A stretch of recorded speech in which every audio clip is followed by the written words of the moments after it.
Cap of good hope. ये नाम सुनने में तो उम्मीद जगाता है, पर इसकी कहानी उम्मीद से ज्यादा खौफ की है। अफ्रीका के बिल्कुल दक्षिणी सिरे पर यह वो जगह है जहां समंदर भी शांत नहीं रहता। आज हम यही जानेंगे कि आखिर क्यों इसे जहाजों का कब्रिस्तान कहा जाता है और क्यों आज भी दुनिया के सबसे मॉडर्न जहाज इस रास्ते से गुजरने में डरते हैं। इसे जहाजों का कब्रिस्तान यूं ही नहीं कहते। ये कोई सुनी सुनाई बात नहीं, बल्कि एक हकीकत है। सदियों से यहाँ की खतरनाक लहरों और चट्टानों ने हजारों जहाजों को अपनी आगोश में ले लिया है। लेकिन सबसे हैरान करने वाली बात तो ये है कि आज के जमाने में जब हमारे पास सैटेलाइट नेविगेशन है, विशालकाय जहाज हैं, तब भी इस रास्ते से गुजरना एक जानलेवा चुनौती क्यों बना हुआ है।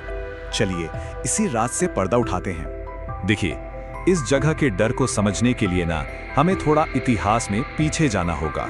इसकी कहानियां सिर्फ तूफानों की नहीं हैं, बल्कि उससे कहीं ज्यादा गहरी और रहस्यमयी हैं। कहानी शुरू होती है 1488 में, जब पुर्तगाली नाविक बार्टोलोम्यो डियाज यहाँ पहुंचा। उसका सामना इतने भयानक तूफान से हुआ कि उसने इस जगह का नाम ही रख दिया तूफानों का केप। लेकिन पुर्तगाल के राजा को लगा, अरे नहीं, ये तो भारत के खजाने का रास्ता है, तो उसने नाम बदलकर रख दिया केप ऑफ गुड होप, यानी अच्छी उम्मीद का किनारा। पर उम्मीद के साथ साथ यहाँ मौत का साया भी मंडराने लगा, और यहीं से शुरू हुई फ्लाइंग डचमैन की वो खौफनाक कहानी। और ये सिर्फ कोई पुरानी कहानी नहीं है। कहते हैं कि 1600 के दशक में एक बहुत ही जिद्दी डच कप्तान था, जिसने कसम खाई कि चाहे कैसा भी तूफान आए, वो केप को पार करके ही रहेगा। और बस उसका जहाज हमेशा के लिए समंदर में खो गया। आज भी पता है, कई नाविक दावा करते हैं कि उन्होंने धुंध में उस भूतिया जहाज को देखा है, जो इस जगह के रहस्य को और भी गहरा कर देता है। तो ठीक है, ये तो हुई किस्से कहानियों की बातें, पर इसके पीछे का असली विज्ञान क्या है? चलिए अब वो समझते हैं, क्योंकि इसका जवाब भूगोल में छिपा है। जरा कल्पना कीजिए, केप ऑफ गुड होप दुनिया का एक ऐसा चौराहा है जहां दो महासागरों के बीच सीधी टक्कर होती है। एक तरफ से आता है अटलांटिक का बर्फीला ठंडा पानी और दूसरी तरफ से हिंद महासागर का गर्म पानी। और जब ये दो विशाल ताकतें आमने सामने आती हैं ना, तो समंदर में मानो प्रलय आ जाता है। तो यहाँ पर तीन बड़े दुश्मन हैं जिनसे जहाजों को लड़ना पड़ता है।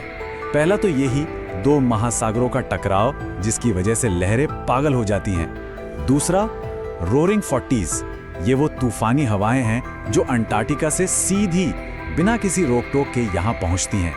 और तीसरा यहाँ का चट्टानी किनारा, जो बिल्कुल एक जाल की तरह बिछा हुआ है। और जब ये हवाएं और धाराएं आपस में मिलती हैं तो नतीजा बहुत भयानक होता है। सर्दियों के तूफानों में यहाँ लहरें 15 मीटर तक ऊंची उठ सकती हैं। 15 मीटर मतलब एक 5-6 मंजिला इमारत के बराबर। और ये खतरा सिर्फ केप तक ही सीमित नहीं है। थोड़ा और आगे नामीबिया में एक जगह है स्केलेटन कोस्ट। इसका नाम ही सब कुछ बता देता है ना। यहाँ अनगिनत जहाजों का मलबा और नाविकों के कंकाल बिखरे पड़े हैं। अब सदियों तक इस कुदरती कहर से जूझने के बाद इंसानों ने इसका एक तोड़ निकाला। एक ऐसा इंजीनियरिंग का कमाल जिसने दुनिया के व्यापार का नक्शा ही बदल कर रख दिया। ये हुआ 1869 में, जब स्वेज नहर खुली। अब जैसा कि ये चार्ट दिखा रहा है, जहाजों को अफ्रीका का पूरा चक्कर लगाने की जरूरत ही नहीं रही। ये नया रास्ता सीधा शॉर्टकट था। इसने करीब करीब 7000 किलोमीटर का सफर कम कर दिया। मतलब समय भी बचा और पैसा भी। और बस स्वेज नहर ने केप ऑफ गुड होप के उस खूनी दौर को लगभग खत्म ही कर दिया था। ज्यादातर जहाज अब छोटे और सुरक्षित रास्ते से जाने लगे और केप का वो खतरनाक रास्ता धीरे धीरे भुला दिया गया। लेकिन कहानी में एक बड़ा ट्विस्ट आया। हाल ही में कुछ ऐसा हुआ है कि दुनिया भर के जहाजों को एक बार फिर उसी पुराने खतरनाक रास्ते पर लौटने के लिए मजबूर होना पड़ रहा है। और इसकी वजह है लाल सागर में यमन के हूती विद्रोहियों द्वारा जहाजों पर किए जा रहे हमले। इन हमलों के चलते दुनिया की बड़ी बड़ी शिपिंग कंपनियों को स्वेज नहर का रास्ता अब सेफ नहीं लग रहा, और उनके पास अफ्रीका का लंबा चक्कर लगाने के अलावा कोई और ऑप्शन बचा ही नहीं है। इस संकट का असर कितना बड़ा है, ये चार्ट साफ साफ दिखा रहा है। लाल सागर में हमलों की वजह से स्वेज नहर का ट्रैफिक 50% तक गिर गया है। ये ग्लोबल ट्रेड के लिए एक बहुत बड़ा झटका है। पर अब इस अफ्रीकी रास्ते पर सिर्फ कुदरत का खतरा नहीं है, अब यहाँ इंसानों के बनाए खतरे भी इंतजार कर रहे हैं।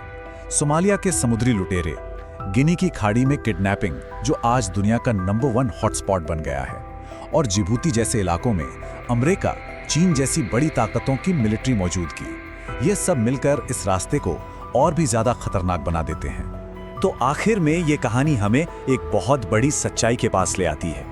ये सिर्फ एक समुद्री रास्ते की कहानी नहीं है, बल्कि ये प्रकृति, इंसानी संघर्ष और व्यापार के बीच की एक कभी ना खत्म होने वाली कश्मकश है।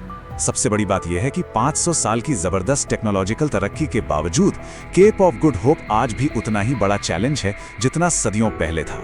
यह दिखाता है कि टेक्नोलॉजी अभी भी कुदरत की ताकत को पूरी तरह से जीत नहीं पाई है। और भले ही आज मजबूरी में जहाज़ों को ये रास्ता लेना पड़ रहा हो, एक सच हमेशा याद दिलाता है। केप की लहरों और चट्टानों के नीचे आज भी सैकड़ों जहाज़ों का मलबा दबा पड़ा है, जो इसकी ताकत का जीता जागता सबूत है। तो अगली बार जब बंदरगाह पर कोई जहाज दिखे या कोई ऐसा सामान हाथ में आए जो किसी दूसरे देश से आया हो, तो एक पल के लिए जरूर सोचिएगा। उस सदियों के संघर्ष और